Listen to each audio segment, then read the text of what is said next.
Stanza number 3. At once a voice across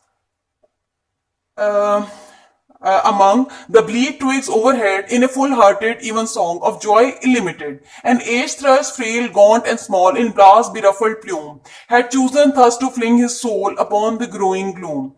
This is the third stanza, and in the third stanza the poet again presents a very gloomy picture, and in the very first line introduces a sudden occurrence. A voice at once indicates a sharp contrast to the prior bleakness and silence. The voice is coming from amidst bleak twigs. Bleak twigs emphasizing the desolate setting of winter, where trees are bare and they have no life, lifeless. In a full-hearted even song of joy illimited, the voice belonging to a bird. Later, it has been identified as a thrush. Thrush, I have told you, it is a bird, and bird sings a song. Thrush is described as a full-hearted, suggesting passionate song. The poet was very pessimist. Here, the song of the bird suggests very passionate song. It has energy. Even songs refer to even song which refers to a song which is sung in the evening, often a religious or spiritual song. The song is performed as Christian evening song worshipping God, contains a sacred expression. Joy illimited means unlimited, despite the bleak surrounding, despite the dull environment, dull surrounding, bleak surrounding.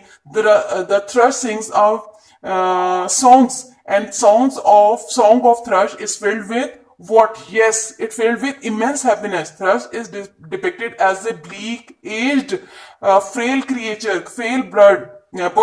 His wings are disordered by wind and rain, but it chooses to sing and be joyful in this gloomy, in this dull and bleak atmosphere or environment. So in this stanza, the poet is startled, the poet is shocked by the sound of a singing thrush song piercing through the bleak winter landscape. The song is rich in its melody and tune. It is full-hearted song, a passionate song, sung in the evening, worshipping whom? Yes, worshipping God. This song is performed as Christian evening song worshipping God, contains a sacred message, contain a sacred expression. The poet is surprised, the poet is startled to know the source of joy is hidden somewhere nearby. The poet was very pessimist, but the song of thrush, the song of a bird, the poet feels that the joy is hidden somewhere nearby, and the poet is very surprised to know that he was unable to identify, he was unable to locate. The song of thrush bleaks through the desolate winter landscape, although thrush is aged, weak, frail bird now, but it manages to sing. The environment is very dull, bleak, and very desolate one.